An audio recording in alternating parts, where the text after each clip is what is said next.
Bienvenue dans Reportage, le magazine de la rédaction de i24 News. Cette semaine, une épopée extraordinaire, celle de ces boat people devenus enfants d'Israël. Leur destin hors du commun bascule en 1977 au large du Japon. Ils sont 66 hommes, femmes et enfants fuyant le Vietnam ravagé par la guerre, affamés, sans eau, à bout de force et d'espoir. Leur embarcation est sur le point de couler. Des navires de toute nationalité passent sans les secourir, ignorant leur SOS. Seul un cargo israélien se déroutera pour les recueillir. Ces rescapés seront accueillis par une terre d'autres rescapés, sauvés d'autres exodes. Israël, leur nouveau pays. Un destin hors du commun raconté par ceux qui l'ont vécu et que nous avons retrouvé. Sauvés des eaux, un reportage de Nimron Chanit pour i24 News.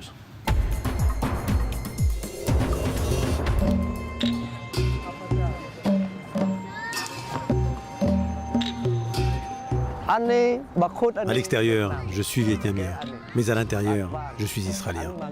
Sans Israël, je serais encore en mer. Je serais mort, je me serais noyé en mer. Je ne sais pas où je serais maintenant.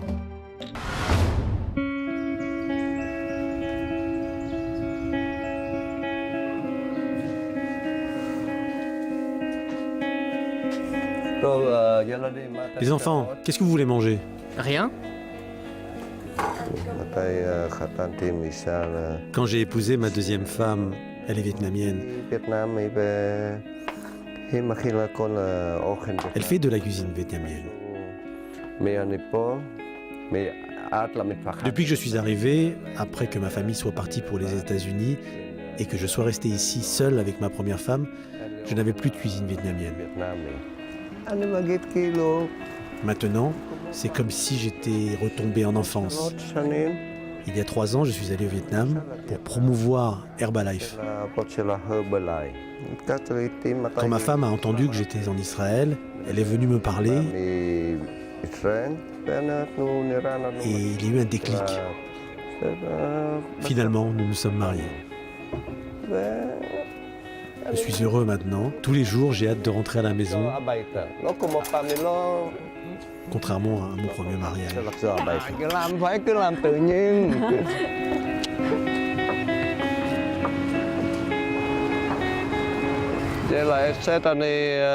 J'ai monté cet endroit pour ma femme, parce qu'elle est venue habiter ici en Israël, et c'est difficile de démarrer. Elle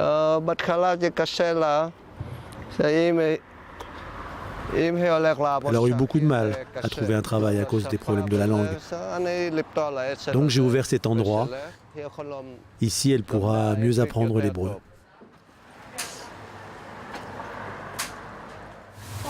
Papa, tu peux me raconter comment tu as émigré en Israël? Ah, comment j'ai immigré en Israël? Tu ne connais pas l'histoire de papa? Papa s'est enfui du Vietnam. Tu as entendu parler de la guerre du Vietnam? Tu en as entendu parler? Papa s'est échappé par la mer pendant 7 jours. Donc j'étais en mer tous ces jours-là. On ne pouvait rien voir. Tu sais à quel point c'est difficile? Comment c'est effrayant? Et quand la mer était agitée, waouh, très difficile. Très difficile. Et ensuite, je suis arrivé ici. Et si je n'étais pas arrivé, où serais-tu?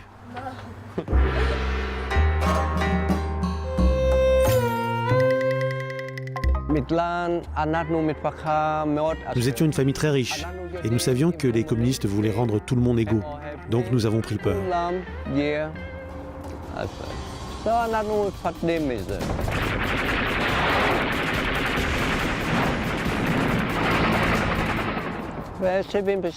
En 1977, mon beau-frère était dans un commando américain. Il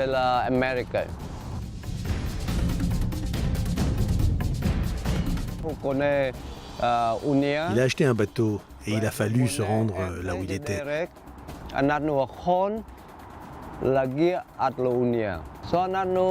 Nous avons tenté notre chance et nous nous sommes enfuis. Si Dieu nous aime, nous resterons en vie. Il n'y a pas d'autre choix.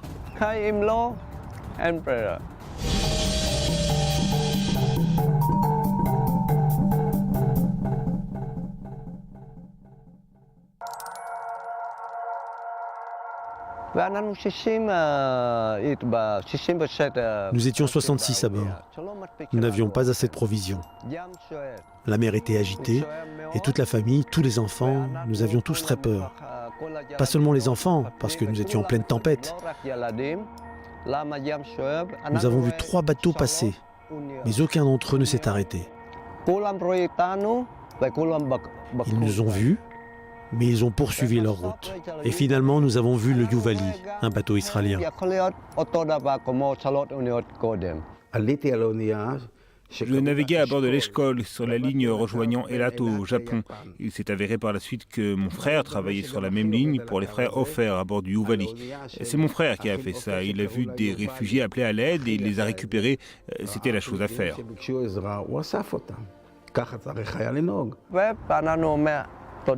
Nous remercions Dieu d'être en vie. Il m'a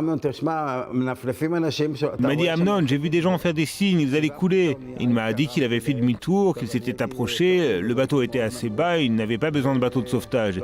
Ils étaient au même niveau qu'eux. Et il y avait des femmes et des enfants à bord et des gens malades et il les a récupérés. Et c'est ce qu'il m'a raconté. Ils nous ont donné à manger tout ce dont nous avions besoin. Ils ont fourni toute l'aide dont nous avions besoin, à manger, à boire. Nous savions que le bateau venait d'Israël. Ils nous ont demandé si nous voulions aller en Israël et nous avons dit oui. Nous ne savions pas ce qu'était Israël, quel genre de pays c'était. Nous ne savions rien.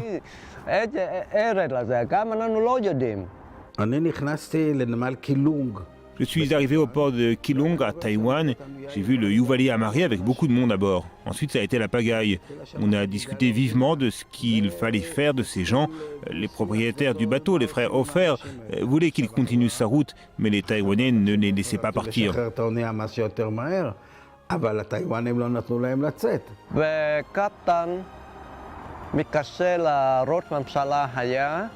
Le capitaine a contacté le Premier ministre Begin et il a accepté de nous accueillir en Israël. Le Premier ministre a accepté de nous donner la nationalité et de nous ramener en Israël.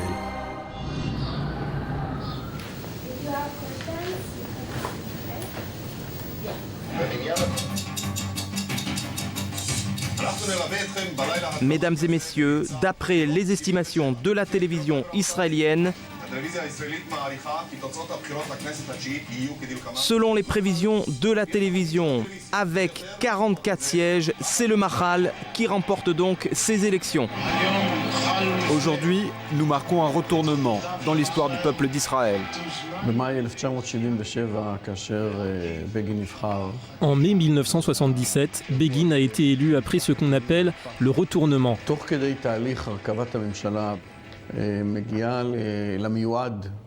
Pendant qu'il tentait de former son gouvernement et avant même d'être mandaté par le président pour former son gouvernement, le futur Premier ministre a entendu dire qu'un cargo avait récupéré un groupe de réfugiés vietnamiens dans l'océan Indien.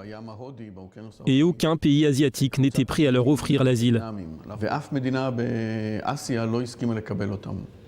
Le problème n'est pas de montrer l'exemple, il s'agit de sauver des vies. Pourquoi poser toutes ces questions aujourd'hui alors que des gens sont en plein océan ? Si nous proposons aujourd'hui de ramener 300, 400 ou 500 réfugiés, nous leur sauvons la vie. Mais qu'en sera-t-il des 69 000 autres chassés vers la mer, où ils risquent la mort ? Le problème n'est pas qu'Israël se porte volontaire. Nous serons prêts à accueillir encore des centaines de réfugiés vietnamiens. Nous avons déjà fait venir 2 groupes de réfugiés. Nous n'avons rien à prouver. Je propose de les sauver, pas de prouver quoi que ce soit.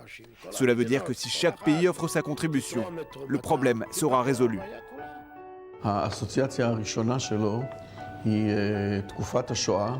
La première chose qui lui vient à l'esprit, c'est la période de l'Holocauste, quand les réfugiés juifs essayaient de fuir l'Europe en flammes. Aucun pays n'a voulu les accueillir. Le pays juif n'a pas été établi uniquement pour les juifs, il a également marqué un changement humanitaire impératif dans le monde.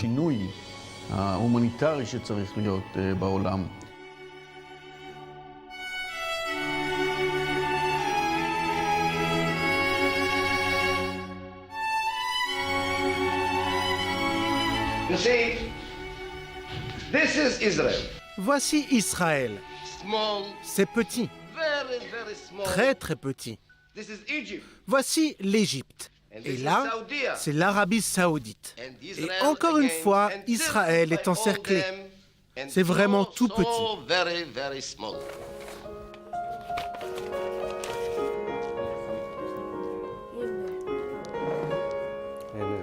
C'est toi? Oui.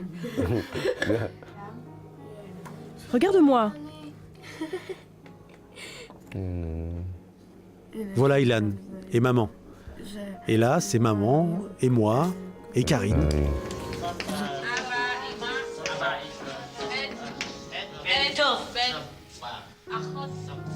נכון, משפחה. משפחה.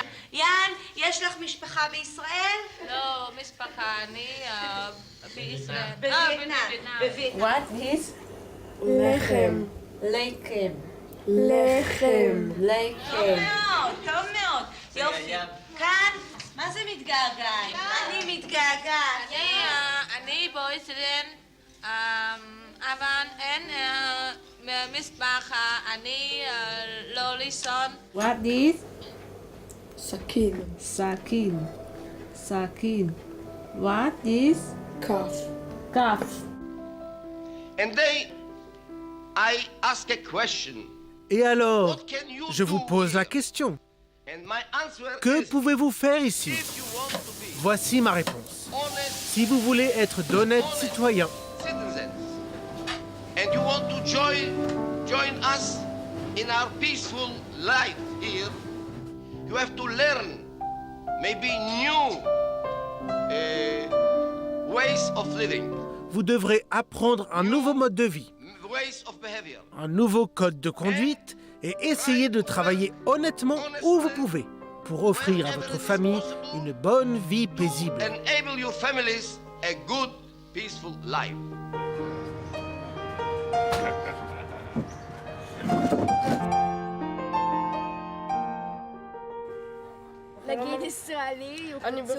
Un Israélien, c'est... Je ne me sens pas vietnamienne ou russe, je me sens israélienne. Peu importe à quoi on ressemble, on se sent israélien. D'où je pense qu'ils viennent? Oui, d'où vous pensez que je viens? Tu viens du Japon? Essayez encore une fois. J'essaye encore? Sawadee Krap? Non. Corée? Non. Ni hao? Non. Qu'est-ce que je connais d'autre? Thaïlande? Non. Chine? Philippines? Israël? Oui, je suis née ici. Oui, mais quel est ton pays d'origine? En Israël, on vient tous d'ailleurs.